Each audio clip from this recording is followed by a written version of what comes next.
Mis queridos hermanos, muy buenas noches, el Señor les bendiga. Veremos si el día de hoy ya damos finalización a lo que hemos estado estudiando ya por varias oportunidades sobre la carta del apóstol Pablo a los hermanos de Filipos, la carta a los filipenses. Hoy día tomamos desde el versículo número 19 en adelante. No quiero leer, sino antes recordar eh, que en las oportunidades anteriores, no sé si fueron las dos anteriores o las tres anteriores, estuvimos hablando sobre cómo el apóstol Pablo hace en el versículo número 10 un quiebre sobre lo que venía hablando antes para referirse a la ofrenda que había sido recibida por él de parte de los hermanos de Filipo y que le había llegado para poder suplir algunas necesidades y él reconocer con esto, ¿cierto?, la grandeza de los hermanos de Filipo, la generosidad que en medio de sus falta de recursos no tuvieron problema en poder compartir con el apóstol Pablo de lo poco que tenían para que el apóstol se sustentara. Siguiendo más o menos en esa misma temática es que el libro prácticamente se cierra en referencia a los hermanos de Filipos. En el versículo 19, la palabra del Señor dice así, versículo 19 del capítulo número 4 de Filipenses. Mi Dios pues suplirá todo lo que os falta conforme a sus riquezas en gloria en Cristo Jesús. El Señor otorgue bendición a su palabra. Este versículo es probablemente uno de otro de los versículos que en el libro de Filipenses es frecuentemente citado en predicaciones, en estudios bíblicos o en conversaciones por testimonio de los hermanos. Mi Dios pues suplirá todo lo que os falte conforme a sus riquezas en gloria en Cristo Jesús. No nos olvidemos que el contexto de este texto está determinado por la ofrenda que le llegó al apóstol Pablo y en el reconocimiento que él tiene de que los hermanos de Filipos eran pobres y que a pesar de su pobreza habían determinado compartir lo poco que tenían con el apóstol Pablo y hacer un esfuerzo más allá de a lo mejor de lo pertinente, porque tenían mucha necesidad interior de manifestarse en ese sentido hacia el apóstol Pablo, y eso el apóstol Pablo lo resalta de manera muy significativa, de manera especial aquí en el capítulo número 4 de Filipenses. De ahí entonces que nosotros debemos entender de que los hermanos de Filipos no eran estas especies de benefactores ricos que de pronto habían y que sustentaban las necesidades de aquellos que eran intelectualmente adelantados y que sin embargo no tenían los recursos para poder darle forma al resultado de sus capacidades. Esto es lo que le ocurre, por ejemplo, a Lucas. Lucas era un hombre intelectualmente muy adelantado, pero no tenía recursos, y de ahí es que se considera de que Teófilo, que lo menciona él tanto en el Evangelio de Lucas como también en el libro de los Hechos, habría sido aquella persona que hizo de verdadero mecenas para poder sustentar las necesidades que requería elaborar un trabajo histórico como el que estaba realizando Lucas.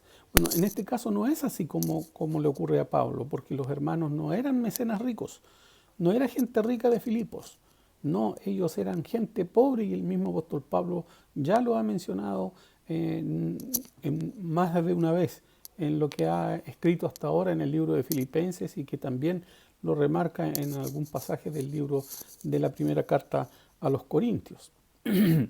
Por eso es que entonces el apóstol Pablo viene a entregarles este versículo que a estos hermanos pobres y que compartieron con el apóstol Pablo les va a venir como un verdadero refrigerio, entendiendo de que el apóstol Pablo está asegurando de que a pesar de que ellos eran pobres, que compartieron su pobreza con el apóstol Pablo, no les iba a faltar, no les iba a faltar, y que Dios les iba a sustentar en medio de las necesidades.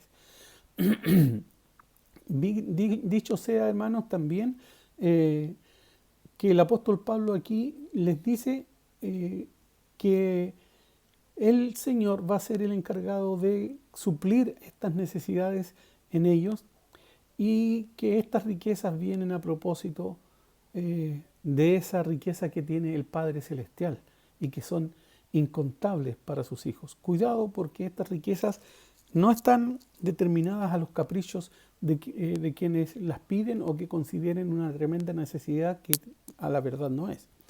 Y digo esto porque el apóstol Pablo, así como dice también que mi Dios pues suplirá todo lo que os falte, ese todo lo que os falte tiene dos dimensiones. Tiene una dimensión de abundancia y también tiene una dimensión de justeza. ¿Mm? Es decir, no les va a dar para que derrochen, ni les va a dar para que ustedes tengan satisfechos sus caprichos personales. No, no les va a faltar, pero tampoco el Señor dice que está dispuesto a otorgar los derroches, a otorgar los caprichos de aquellos que creen que les es muy necesario algo que a la postre se sabe que no lo es. En ese sentido, por eso es que el apóstol Pablo es bien claro ahí en decir todo lo que os falta. Y estas serán conforme a las riquezas en Cristo Jesús. No nos olvidemos que Dios puso a los pies del Señor Jesucristo absolutamente todo lo que poseía, y Él es hasta este momento el heredero principal, entre tanto la iglesia vaya a vivir con Él. Posteriormente, en el versículo número 20 dice: al Dios y Padre al Dios y Padre nuestro sea gloria por los siglos de los siglos. Amén. Esta es una doxología. Se entiende por doxología, etimológicamente, doxo es alabanza, engrandecimiento, enaltecimiento, y logía viene de logo, que es palabras, es decir, son palabras de engrandecimiento, palabras de alabanza. Eso es una doxología. Y es lo que hace aquí, en este caso, el apóstol Pablo: al Dios y Padre nuestro sea gloria por siglos de los siglos. Amén. Esta expresión es la que utiliza el apóstol Pablo para que, después de todo lo que le ha dicho a los hermanos de Filipo, de todo lo que ha querido conversar con los hermanos de Filipo, cuando ya viene cerrando el libro, él engrandece el nombre de Dios, porque está consciente de que todo lo que debe ser hecho bien y en el nombre de Dios y bajo las normas y la dirección que establece Dios. Está mal pensar que esto fue un comentario así salido de manera sin pensarla. No, hay un pensamiento muy claro de parte del apóstol Pablo. De alguna manera, él lo que está diciendo aquí es: alabado sea Dios, glorificado sea Dios.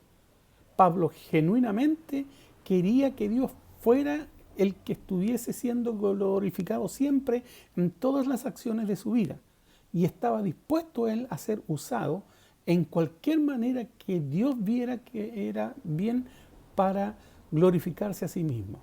Es decir, si Dios quiere glorificarse, aquí estoy yo. Yo me ofrezco, yo estoy dispuesto a lo que Dios indique para que su nombre sea glorificado. Y finalmente, en este versículo 20, el amén, que nosotros lo conocemos tanto, que lo usamos quizás no tanto como debiéramos usarlo, pero que nos indica una expresión muy propia del hebreo, que es así sea, y que es una expresión de afirmación, de gozo y de seguridad, y que siempre debe ser muy bien utilizada. Les digo esto porque de pronto me he encontrado en la iglesia que aparece por ahí un amén que está más determinado por el fragor de las emociones, más que por el razonamiento consciente. Digo porque de pronto no es raro escuchar de que el hermano está muy enfermo y alguien dice amén, o cosas como esas. No, el amén debe ser muy consciente, y debe ser a propósito de lo que realmente significa una afirmación. Así sea. Versículos 21 y 22 dicen: saludad a todos los santos en Cristo Jesús. Los hermanos que están conmigo os saludan.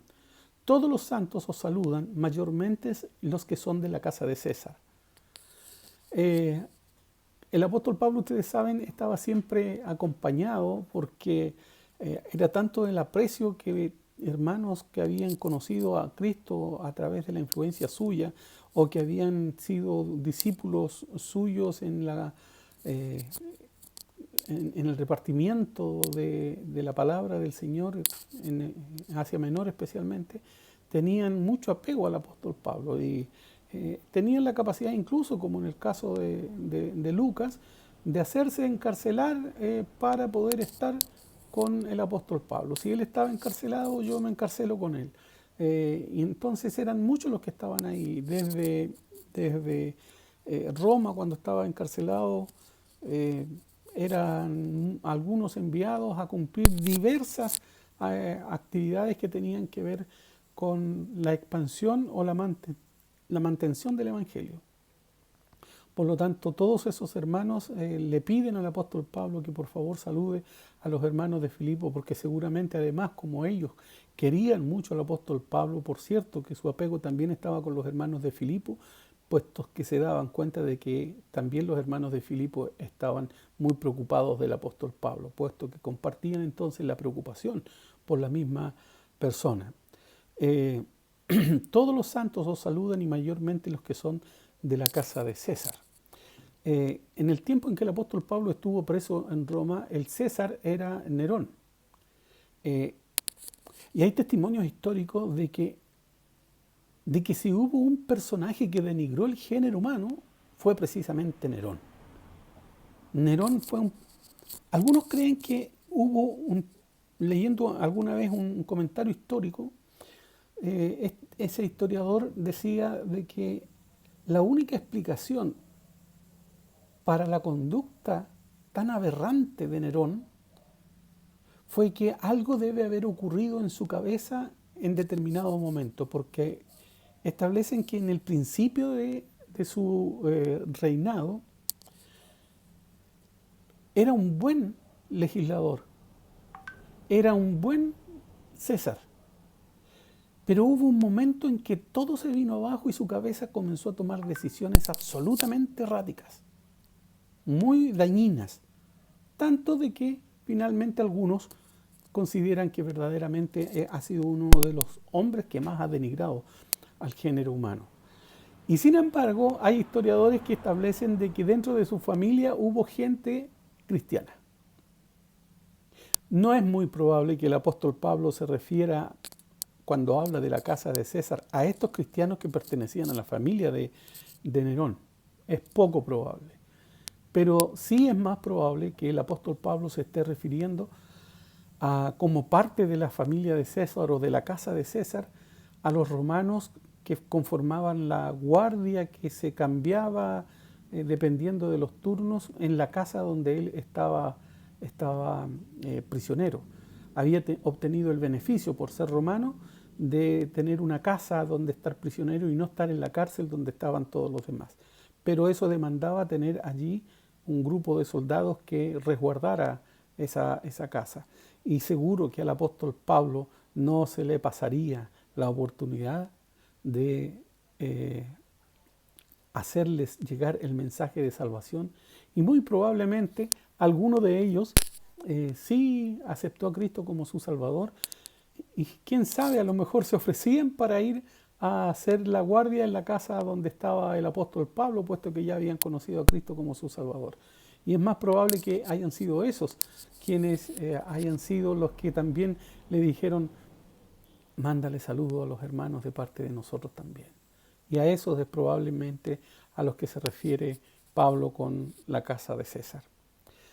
Finalmente, en el versículo número 23, el apóstol Pablo da las palabras finales: la gracia de nuestro Señor Jesucristo sea con todos vosotros. Amén. Pablo no dijo esto para terminar bien el libro o para llenar simplemente el espacio final de la carta que ya se estaba terminando. Para él, la vida cristiana comienza y termina con la gracia de nuestro Señor Jesucristo. Porque de una manera muy parecida a esta, inicia también las cartas el apóstol Pablo. Así que era apropiado que sus cartas, entonces, si tenía la convicción en este grado de que la vida de cristiana comienza y termina con la gracia de Dios, terminaría también la carta con gracia hacia como buen deseo a los hermanos que les eran los destinatarios. Y amén, nuevamente. Esta era la palabra de afirmación apropiada. Pablo sabía que lo que él escribió a los filipenses era algo apropiado para estar absolutamente de acuerdo. Por lo tanto, de todo lo que yo escribí, amén. Así sea, estoy de acuerdo. Y con esa expresión es con la que terminamos la carta a los filipenses. Espero que haya sido de tanto provecho para ustedes como lo ha sido también para mí. Que el Señor les bendiga.